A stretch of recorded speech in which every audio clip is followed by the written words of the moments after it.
Lorsqu'on parle d'un pays, c'est qu'elle assume d'abord la sécurité des femmes, d'abord des enfants et des femmes. Si vous voyez Brenda dans une telle insécurité, parce que tout ce qu'elle fait là, on la voit danser avec les bobos derrière, on la voit fumer, on la voit raconter n'importe quoi, c'est parce qu'elle-même, elle est en insécurité. Et l'origine ne fait rien pour pouvoir protéger cette jeunesse-là.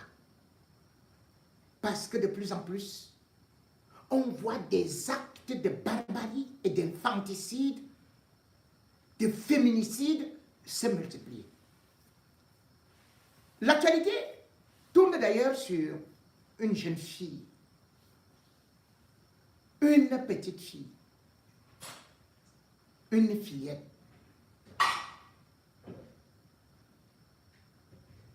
Divina Tangana.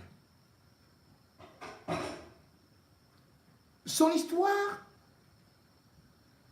donne des nausées et montre jusqu'où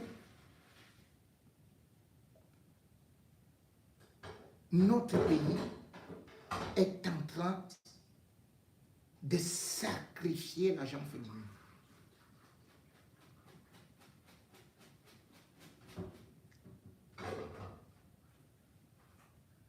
Jamais on n'aurait imaginé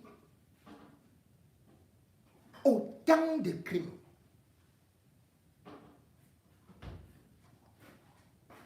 Qui viennent du réseau familial.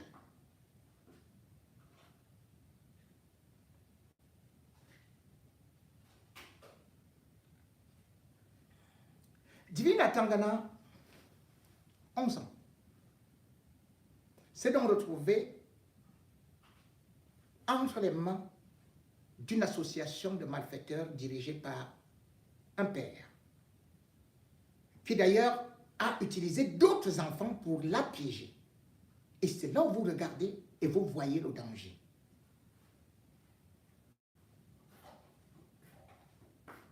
Mais ce qui s'est passé à la découverte d'un corps dans un chantier abandonné est encore beaucoup plus grave. Parce que ça montre l'impunité. Parce que les accusations ont été proférées de part et d'autre. Ainsi, les réseaux sociaux ont été pollués par des accusations concernant le père, qui, disait-on, voulait même faire libérer en négociant avec l'assassin de sa propre fille. On a vu une mère dont on ne sait pas exactement où elle se trouvait au moment où sa fille avait disparu pour aller se retrouver chez son camarade. Et qui, contrairement à une mère qui devrait donner l'alerte lorsque votre fille de 11 ans, vous ne la trouvez pas, au bout d'une heure, de 2 heures, de 3 heures, qu'elle n'est pas dans la maison, vous devez au moins alerter les forces de sécurité ou même les voisins de quartier pour organiser une battue. Mais non, on a plutôt constaté une certaine irresponsabilité de part et d'autre. Surtout lorsque des accusations sont arrivées que c'est le père qui serait à l'origine des négociations avec le criminel pour une quelconque libération. Cela a encore créé un véritable choc. Une onde de choc parce que on s'est dit peut-être que le père fait partie de ces malfaiteurs, qu'il en était certainement un acteur, un des acteurs. Mais beaucoup plus tard, on est en train de découvrir d'autres versions. Qui est donc cet homme qui, bien évidemment, n'a jamais eu à se marier à la maman de Divine? C'est donc M. Atangana. M. Atangana est un cadre de l'armée, un officier supérieur de l'armée. Comment est-ce que son nom peut se retrouver et surtout, comment peut-il faire qu'après ce qui est arrivé à sa fille, qu'il aille négocier. Effectivement, je ne pouvais pas imaginer une telle chose. C'est vrai qu'au pays, on se dit toujours que les hommes qui sont là-bas, plus ils ont des galons, plus ils ont des postes, plus ils ont des moyens, plus ils doivent faire des sacrifices rituels. Donc, par exemple, sur leurs enfants, sur leurs épouses, sur ceci et cela.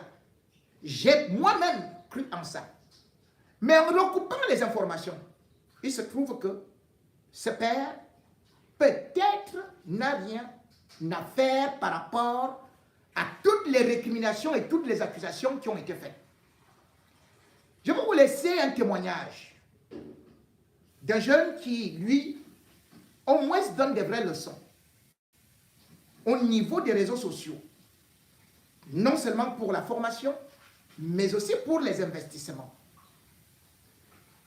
Le père de Divine a été son camarade de classe.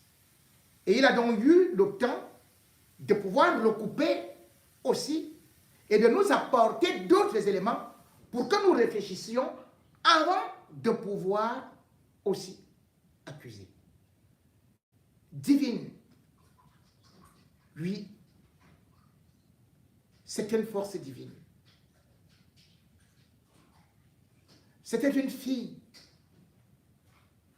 qui avait cette beauté cristalline. Lui, Divine, était juste une fille qui voulait devenir médecin. À la place de ça, on a revisité toute son anatomie.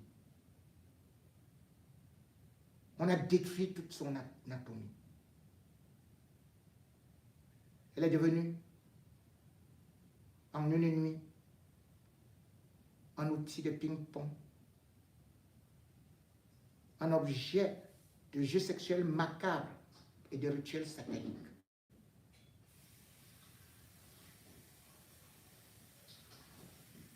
Divine a souffert le martyre. À 11 ans, en pleine semaine sainte, les démons étaient dehors pour la crucifier, pour boire son sang, pour recueillir son énergie. Divine fait partie de ces victimes. Que ceux qui veulent rester puissants ou prétendent être puissants sacrifient parce qu'ils ont signé des pactes avec Satan. Rien à voir avec ce qu'on peut imaginer comme tout simplement un acte de pédophilie, mais c'est plutôt des actes de sorcellerie et même de consommation du sang humain et de la chair humaine.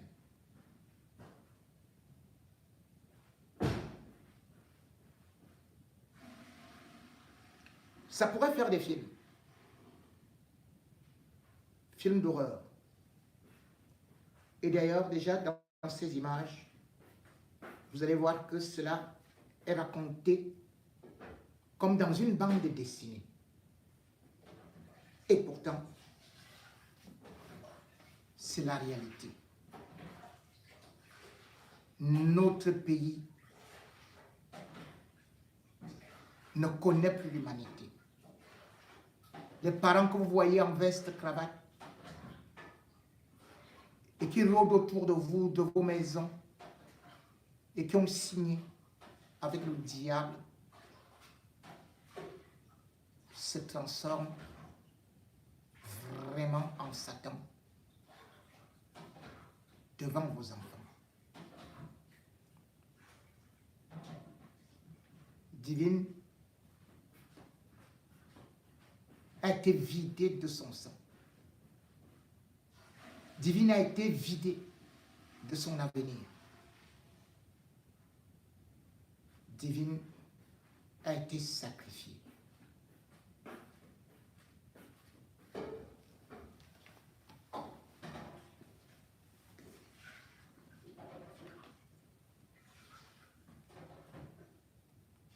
Il a 40 ans, il a couché avec une fille de 11 ans jusqu'à ce qu'elle meure. Nous sommes au Cameroun, année 2026, précisément à Yaoundé. Ce jour-là, la jeune fille quitte le domicile de sa grand-mère pour se rendre chez une camarade de classe, sans se douter qu'un piège terrible l'attend. Le père de cette amie, avec la complicité de ses propres enfants, organise. Pendant des heures, la fillette vit une nuit d'horreur. Elle appelle à l'aide, elle supplie, mais personne ne vient. Autour d'elle, le silence est total. Aucun voisin n'intervient. Tandis que l'un des enfants fait le guet pour empêcher toute intervention. Abandonné à son sort, ses cris se perdent dans la nuit. Plus tard, l'homme revient pour vérifier son état. Elle est encore en vie. Mais au lieu de lui porter secours, il commet l'irréparable. L'histoire ne s'arrête pas là. Son fils ira ensuite demander à des camarades de venir l'aider à déplacer le corps. Pensant à une plaisanterie, ils acceptent avant de découvrir la réalité. Pris de peur, ils veulent parler, mais sont menacés de représailles. La victime s'appelait Divine Mbarga. Elle n'avait que 11 ans. Son seul tort a été de faire confiance, de se rendre dans un lieu qu'elle connaissait pour quelque chose d'aussi simple que faire ses devoirs. Aujourd'hui, les mots manquent face à une telle tragédie. Une famille s'est brisée, une vie innocente a été arrachée. On ne peut qu'espérer que justice... Suite à ma vidéo sur l'affaire Divine Mbarga, il s'est avéré que le père de Divine est un ami d'enfance avec lequel j'ai gardé de très bons contacts jusqu'aujourd'hui. On a fait le lycée à Yaoundé au Cameroun. Honnêtement, j'ai appris cette histoire, toute l'histoire, comme vous, sur les réseaux sociaux. Je ne savais jusqu'ici pas qu'il avait eu un enfant. Donc quand j'ai fait le lien, je l'ai contacté, présenté naturellement mes condoléances et puis on a naturellement échangé longuement. Il m'a donné sa version de l'histoire et c'est cette version que je m'en vais vous partager aujourd'hui. Alors, déjà pour vous remettre en contexte, le père de Divine, c'est un médecin formé à la faculté de médecine. Elle a également réussi les concours militaires, l'EMIA, donc il est également un officier de l'armée camerounaise. Il a 30 ans, donc vous vous doutez bien qu'il a eu Divine à ses 18 ans. Alors il ne s'en cache pas d'ailleurs parce qu'à cet âge-là c'est compliqué, vous êtes d'accord avec moi qu'on a un enfant aussi jeune, on n'a pas forcément les moyens d'assumer parce qu'il vient d'une famille très modeste, je le connais personnellement, donc assumer pleinement tous ces qu'implique d'être père, ça peut être très compliqué. Mais c'est important de dire également qu'il n'a jamais nié son enfant, il n'a jamais disparu.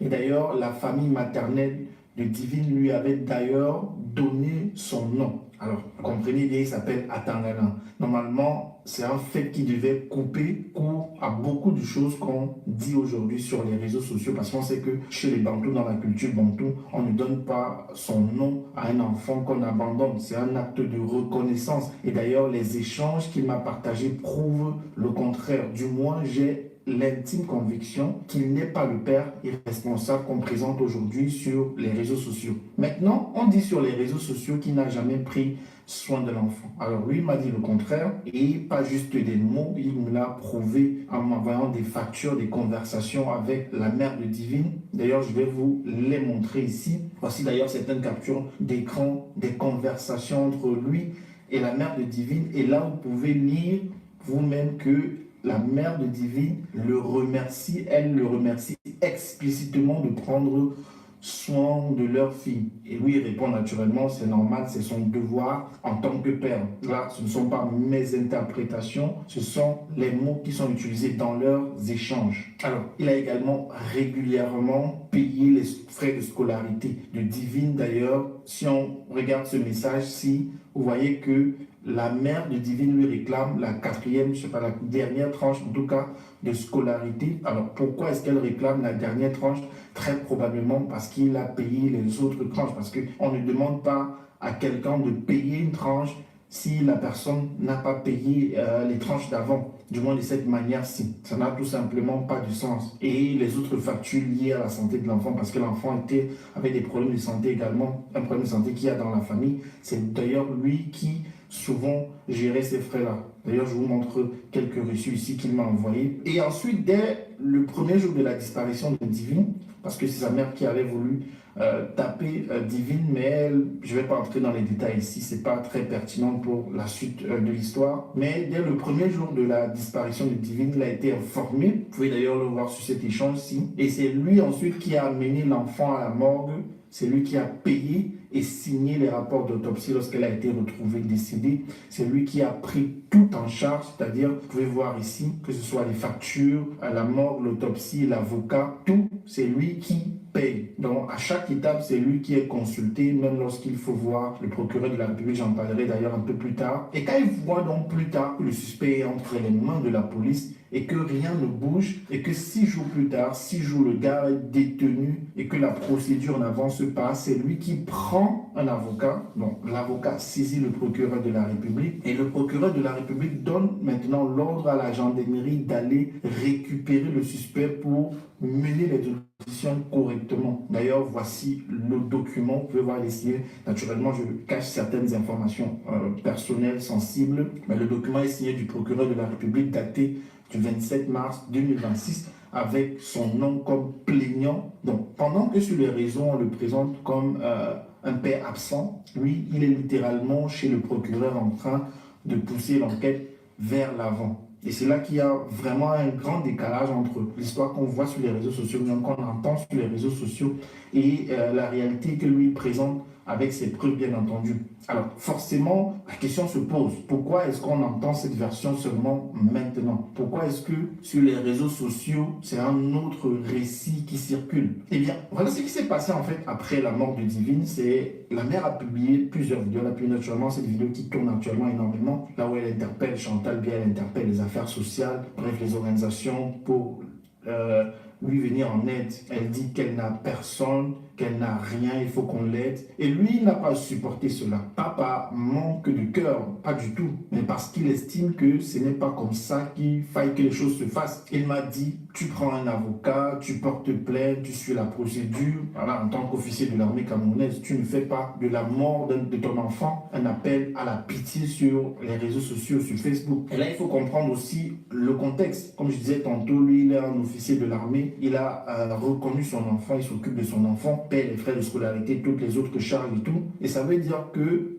dans le cadre militaire, donc, il y a un mécanisme de soutien dont l'armée verse en fait des aides quand un militaire perd un enfant. Il y a également des camarades qui vont également lui venir en aide financièrement, par exemple, qui vont cotiser. Et tout ça, c'est déjà en train de se mettre en place. Donc, quand il voit la mère se présenter publiquement comme quelqu'un qui n'a absolument aucun soutien, alors que lui, il est en train de payer la morgue, l'autopsie, l'avocat, de gérer, bref, toute la procédure devant le procureur, et qu'à côté de cela, on l'accuse de vouloir faire un arrangement à l'amiable, forcément, ça le touche. Et honnêtement, moi, je peux le comprendre, je le comprends d'ailleurs. Il a donc très clairement fait comprendre à la mère de sa fille qu'il faille qu'elle fasse des choses dignement, passer par la justice et de ne pas en faire un spectacle. Donc, tout ça a été interprété comme une tentative d'arrangement à l'amiable, alors qu'il a saisi le procureur et que c'est lui qui a poussé pour que le transfert du suspect se fasse à la gendarmerie. Aucune intention de vouloir étouffer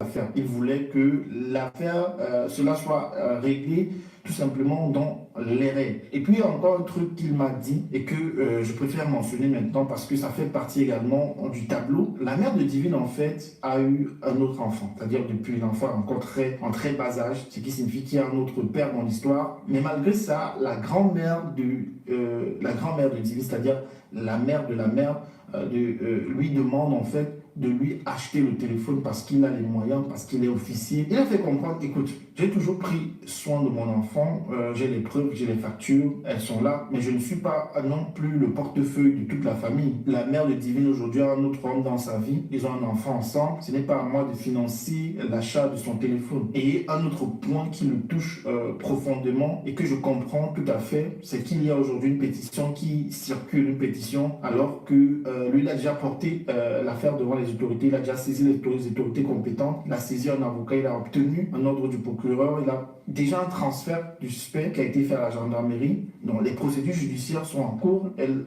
avancent, et pendant ce temps-là, les procédures, donc du moins, les pétitions circulent comme s'il n'y avait personne derrière cette affaire, comme si l'enfant n'avait pas de père, comme si personne ne se battait pour elle. Alors vous imaginez très certainement ce que ça fait. Tu es en train de remuer ciel et terre dans les bureaux du procureur et sur les réseaux sociaux, on fait comme si tu n'existais pas. Et c'est là qu'il faut comprendre en réalité tout ce que ça implique pour lui concrètement. On parle d'un officier de l'armée camerounaise, un capitaine, un médecin militaire. Très certainement dans les prochaines années, il sera commandant. Et d'ici 8 ans, il aura d'autres grades supérieurs. Il a une carrière et cette carrière, elle repose aussi sur une réputation.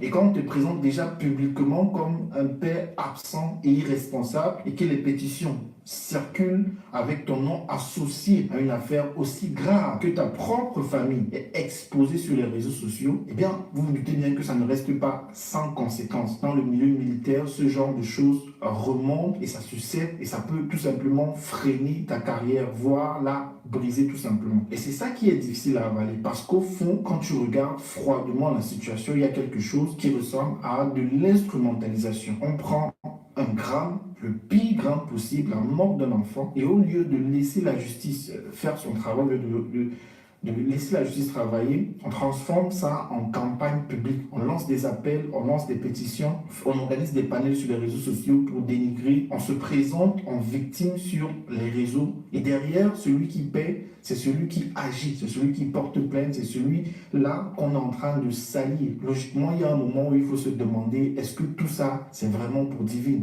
Ou est-ce que c'est tout simplement devenu autre chose? Alors, moi, je ne juge personne. Je pense très profondément que la mère a perdu son enfant et la douleur d'une mère, personne ne peut la remettre en question. Mais les faits sont les faits. Et les faits, c'est que cet homme, le père de Divine, a fait ce qu'il avait à faire et qu'au lieu d'être reconnu pour ça, on est en train de le démolir. Belle défense.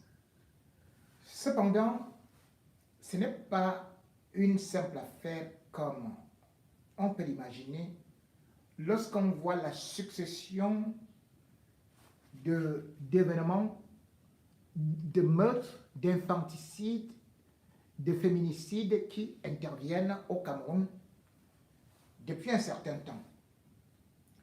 Il n'y a pas longtemps, bien évidemment, on pouvait parler d'une maman qui a eu à finir avec ses 3 enfants. Nous étions donc là en Colbison, donc Colbison en Kouaban. Mais cependant, comme on peut le constater, ces enquêtes ne révèlent pas l'envers du décor et surtout ce qu'il y a derrière.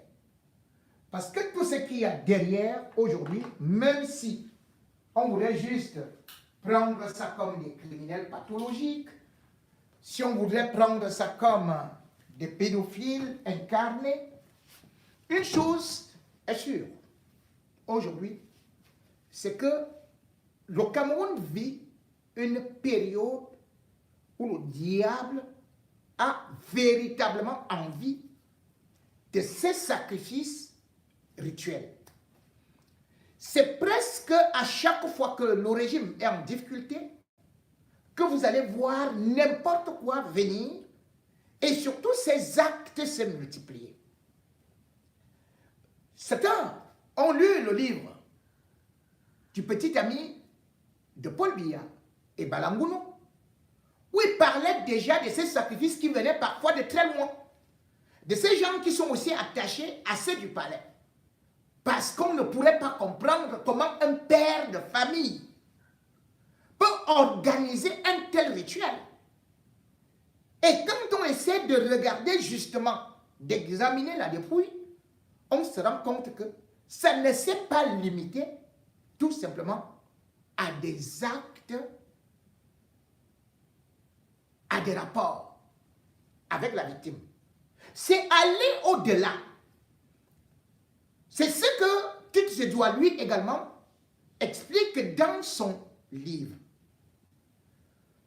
Ce que vous regardez aujourd'hui et ce que nous voyons, c'est que ceux qui sont là aujourd'hui et qui endorment le peuple, c'est pour ça que nous sommes endormis. Parce que nous sommes maintenus par les ténèbres.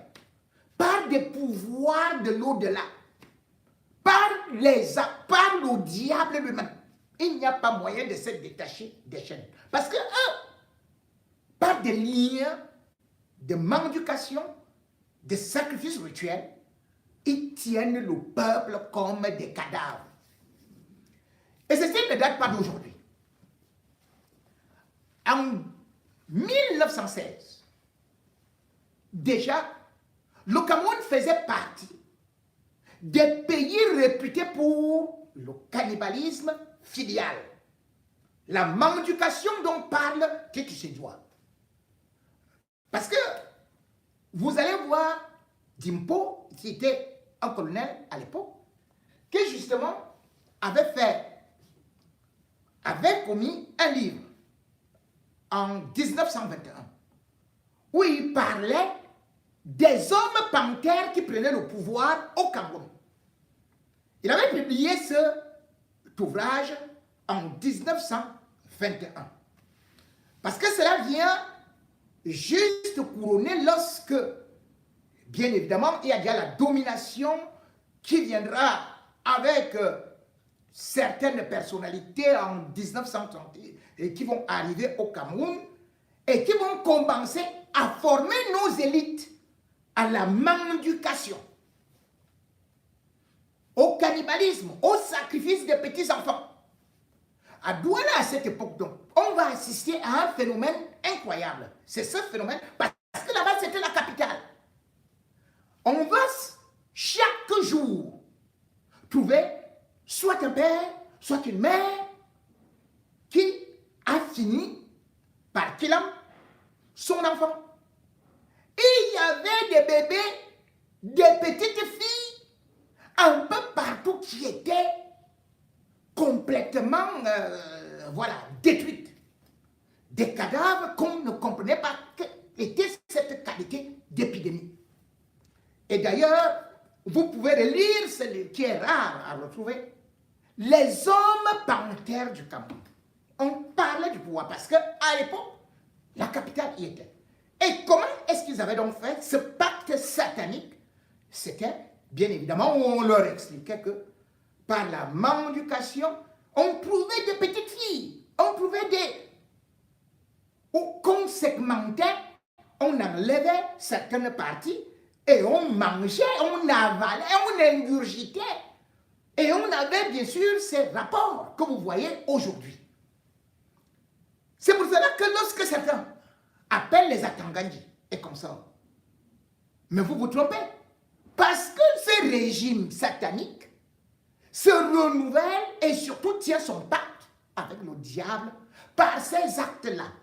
Et ce régime ne découle que de l'ancien régime. C'est-à-dire que vous voyez qu'en 1916, on avait déjà ça.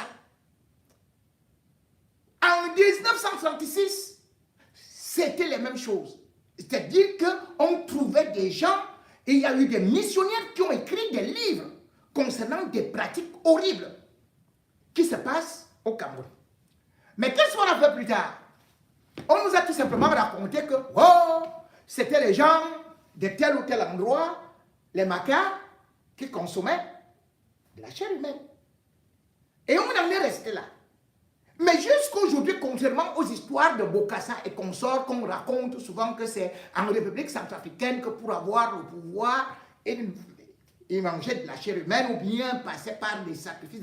Le régime de Yaoundé, lui, a battu tous les records des sacrifices rituels. Combien de livres ont été faits sur des sacrifices rituels avec des exemples? Vous avez vu à Yaoundé, vous avez vu chaque fois qu'il y a un grand événement qui arrive. Et vous voyez, c'est au moment où on vous dit qu'on est en train de préparer, bien évidemment, la constitution, une nouvelle constitution qui doit passer comme une lettre à la poste. Satan dit, bon, voilà ce que je vous propose. Vous devez faire ceci, vous devez faire cela. Vous allez voir quelqu'un qui, vous croyez qu'il était la seule, alors qu'il n'était même pas la seule. Ces gens fonctionnent dans des groupes, dans des réseaux. Dans le cadre, lorsqu'on regarde d'ailleurs la dépouille de la petite divine, on retrouve exactement les mêmes traces des hommes panthères. C'est-à-dire que cela, à l'époque, bien évidemment, quand il tombait sur une petite fille ou ceci et cela, et ça continue, il se transformait véritablement en panthère. On voyait parfois des griffes, on voyait des blessures, d'où les hommes panthères. Nous sommes maintenant dans le régime des hommes lions. Et ces hommes lions, bien évidemment, sont ceux-là que tu dois nous a présentés. Au palais, jusqu'à présent, on continue à leur dire que où sont partis les 9 vierges qu'on a dit qu'elles ont été enterrées à Étoudi. Parce qu'on parle tout simplement, on est parti trouver tel, on a fait ceci et cela. Mais où sont les 9 vierges d'Étoudi? Et même, demandez à Jean de Dieu Momo, où sont passés les 9 disparus de Bépanda? Comment est-ce qu'on les a sacrifiés? Il était l'avocat.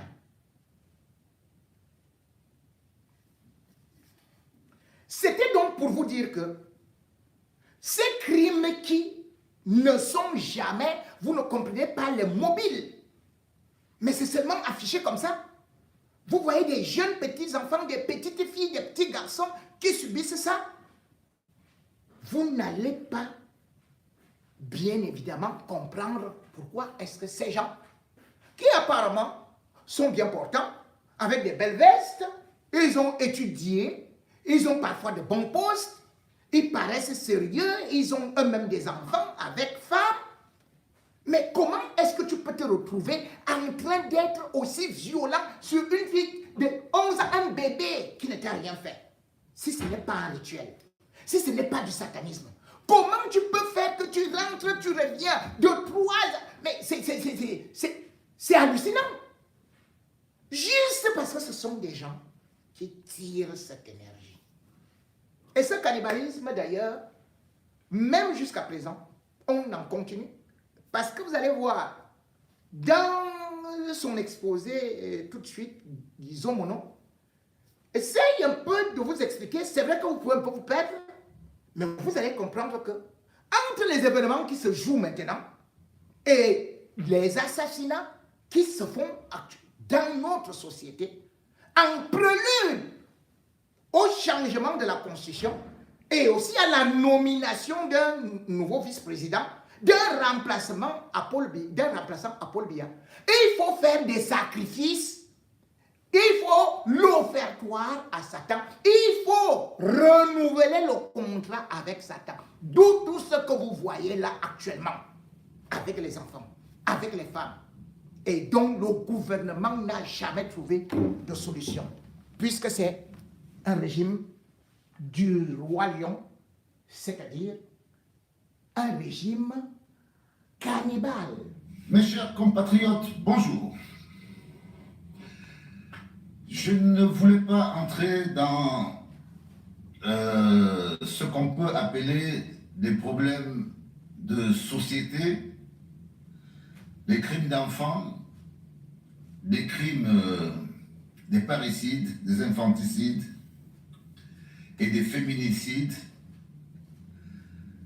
Le Cameroun est en pleine effervescence de crimes de toutes sortes. Et si nous n'avons pas le courage d'appeler à la justice, nous autres, c'est parce que nous regardons toujours la politique en perspective. Le Cameroun et beaucoup de pays d'Afrique souffrent de cette déstructuration de leur culture. Et je sais que ce que je vais dire va heurter la sensibilité de certains, parce que beaucoup de Camerounais parlent du Cameroun sans le connaître. Mais quand on a connu le Cameroun dans ses profondeurs, quand on l'a connu dans les villes, les villages, eh bien, on a toute une autre idée du Cameroun. Je suis très déçu de le dire. Et beaucoup de Camerounais vont se dire que c'est saboter son pays que de dire ce genre de choses. Mais malheureusement, nous devons le reconnaître, au moins, parce que ça existe et parce que c'est des problèmes qui n'ont jamais été réglés. Le Cameroun est le seul pays d'Afrique centrale où le cannibalisme existe. Je le dis en plein jour, je le dis à tous les Camerounais qui veulent l'entendre, je dis à ceux qui doutent qu'au Cameroun, vous pouvez manger un humain si c'est un fantasme pour vous. Si manger un humain est un plaisir au Cameroun, vous pouvez le manger et ça se fera en toute impunité parce que de toutes les façons c'est caché, personne ne veut voir ça, mais ça existe. Le cannibalisme existe de manière traditionnelle. Parce qu'avant l'arrivée des colons, de ceux qui sont venus déstructurer l'Afrique, les problèmes en Afrique se réglaient d'une certaine manière. Mais l'arrivée des colons a fait que, pour mieux diviser les Africains, les colons ont récupéré certains Africains pour s'en prendre à d'autres Africains. C'est-à-dire qu'il a toujours fallu un autochtone pour désigner qui est valable ou valide pour travailler, pour faire les travaux forcés au profit du colon. Ça a toujours été le rôle des Camerounais et des Africains en général. Le cannibalisme existe au Cameroun. Il existe parce que je l'ai vécu. Il existe parce que j'ai sauvé des vies qui, si je n'intervenais pas, se faisaient manger comme on mange des animaux sauvages. Je dis à celui qui doute de prendre sa voiture, d'aller à l'Est, récupérer n'importe quel individu ressortissant de la tribu Maka. Prenez n'importe quel, que ce soit un homme ou une femme, vous prenez un Maka, vous mettez dans votre voiture, à l'Est. Vous ne lui dites rien. Il n'a de problème avec personne. Prenez ce Maka, amenez-le dans un village pygmée au sud du Cameroun. Ce que vous allez voir va vous faire comprendre que si vous ne sauvez pas le Maka, vous allez le manger avec les pygmées. Parce que vous laissez un Maka dans un village de pygmées, il va se faire manger. Ça, c'est un fait, c'est un problème. Les pygmées s'en vantent et les Makas le savent. Entre les pygmées du sud et les Makas de l'est, quand ils se rencontrent, ils se mangent les uns, mangent les autres. Pourquoi? C'est des problèmes de guerre qui se sont passés il y a de cela quelques temps, et c'est l'arrivée des Blancs qui a créé ça, ça n'a jamais été réglé. Donc, quand on est dans un pays où les gens ont abandonné ce qui leur permettait de vivre ensemble, parce que la colonisation est venue déjà jeter les pygmées au fin fond. Aujourd'hui, ils sont colonisés par les Boulous, qui s'en servent comme des esclaves pour aller chercher de la viande de brousse et des fois des travaux forcés qu'on les fait faire dans leur village, et ça se passe, personne n'en parle. Parce que les Blancs ont montré que les hommes sont différents les uns des autres. Il y a des hommes qui sont des sous-hommes et des hommes qui sont des vrais hommes. Un boulou pour un boulou, le pygmée c'est un animal. Lui, le pygmée c'est un animal, c'est un sauvage. Donc c'est quelque chose qui est déjà dans nos têtes. Que ce qu'on nous a fait, on doit le répercuter aux autres. Pourquoi je parle de ça? Parce que tous les meurtres, tous les infanticides sont des crimes modernes, des sociétés modernes, importés par l'Occident, parce qu'on a importé d'autres fléaux, qui se rajoutent déjà aux fléaux que nous, on avait. Donc, quand on dit que la démocratie n'est pas une invention occidentale, que la démocratie existait dans les tribus africaines, et que le jour où on a détruit ces structures africaines qui permettaient au peuple de vivre, non seulement on a laissé des rancunes entre les peuples, mais on a importé des fléaux qui ne correspondent pas à ce que nos peuples peuvent facilement résoudre. Donc, sachez que là où vous êtes à Yaoundé, dans toute confusion, vous pouvez manger un morceau de viande humaine sans le savoir parce que, oui, le cannibalisme existe au Cameroun. Les Camerounais, comme ils ne veulent pas régler leurs problèmes, font partie de ces humains qui mangent leurs semblables. Je le dis, je l'ai vécu, j'ai sauvé et j'invite quiconque doute de ce que je dis de faire la même expérience et il viendra rapporter si ce que je dis est vrai ou pas vrai. Il faut revenir dans ces traditions africaines pour régler les problèmes entre Africains et créer une société africaine moderne. Ça, c'est une constitution tout à fait nouvelle, pas celle qu'on est en train de fabriquer à Yaoundé, qui est une constitution importée par l'Occident et phagocytée par des malhonnêtes. La démocratie n'est pas un échec pour les sociétés africaines. La démocratie existait avant que les Blancs ne l'importent. Je continue à le dire. Il faut déjà appliquer les règles de démocratie avant de critiquer la démocratie. On ne peut pas ne pas appliquer les règles et dire ça ne marche pas. Aujourd'hui, nous sommes face à un pouvoir complètement illégitime, un pouvoir qui a complètement raté tout ce qu'il avait prétendu faire et un pouvoir qui a montré qu'il n'est pas au service des Camerounais, mais au service des impérialistes qui les ont positionnés pour les aider à piller le Cameroun, qui est le pays de leurs frères, de leurs semblables. C'est de ça qu'il s'agit.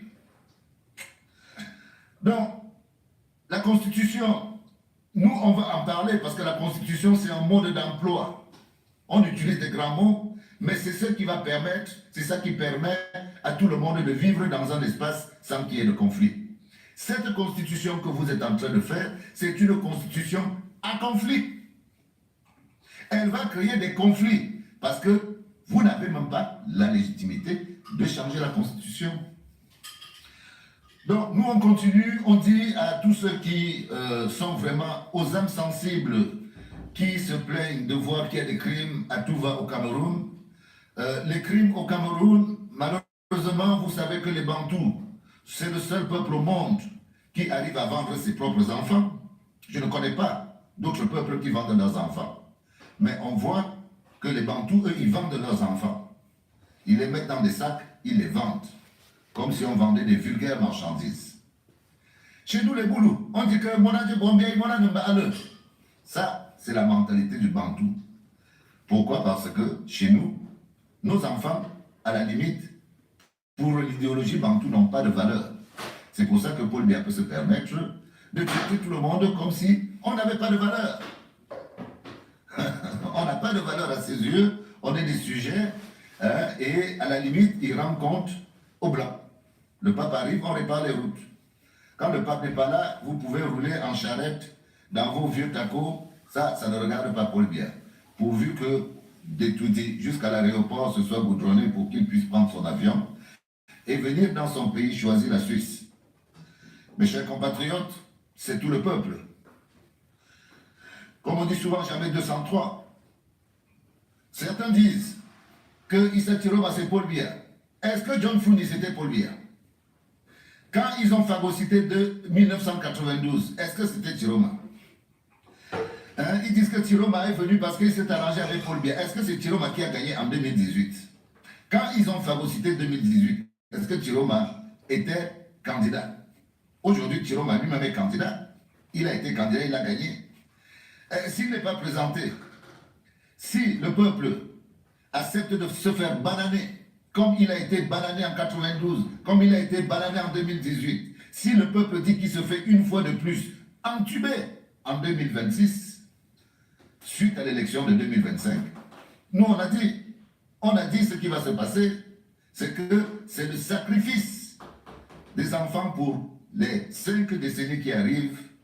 Donc ceux qui avaient des espoirs sur leurs enfants, c'est maintenant qu'il faut se lever. Si vous avez fait des enfants en se disant que ces enfants vont peut-être vous permettre de mieux vivre, c'est maintenant. Ce n'est pas demain. Quand ils vont réussir leur sale besogne, vous serez dans le sac. Mais si vous êtes du côté du peuple, alors là, vous allez changer la chose pour tout le monde. C'est tout ce que nous on a à dire. Le cannibalisme est un fait au Cameroun et c'est pour ça que les dirigeants camerounais ne sont en rien sensibilisés pour la mort d'un quelconque enfant, d'un individu. Eux-mêmes, vous n'avez qu'à voir comment ils massacrent les gens. Quand un régime arrive à massacrer un journaliste en le torturant, tel qu'on a fait avec Martinez Zogo, qu'est-ce que vous voulez qu'on prenne comme exemple? Nous sommes dans un pays qui n'a pas réglé ses problèmes depuis 2 siècles. Et il est temps que le peuple se lève. Voilà. Nous, on ne va pas venir... Si on était dans un pays normal, on dirait justice. Mais au Cameroun, ce n'est pas un pays normal. C'est un pays où le cannibalisme existe. Et je dis à ceux qui doutent, faites l'expérience que je demande. S'il n'y a pas de cannibalisme, dites que je suis un menteur. Bonne journée. Vous comprenez donc pourquoi aisément certains appellent les êtres humains condiments qu'ils doivent écraser dans leur moulinex, comme à Tangandji. Vous comprenez donc pourquoi est-ce que tout un président se fait appeler l'homme lion avant de redevenir Nomdi. Cela veut tout simplement dire que ce sont des carnivores et des cannibales qui ne font que se réincarner et qui prennent de l'énergie de la jeunesse, des petits-enfants et qui ont des relais que vous voyez dans les quartiers. Ce n'est pas eux que vous allez voir, ce sont leurs relais qui sont là pour recharger cette énergie parce que tels des monstres, ils se reproduisent comme aujourd'hui à travers ce qui vous appelle la nouvelle constitution.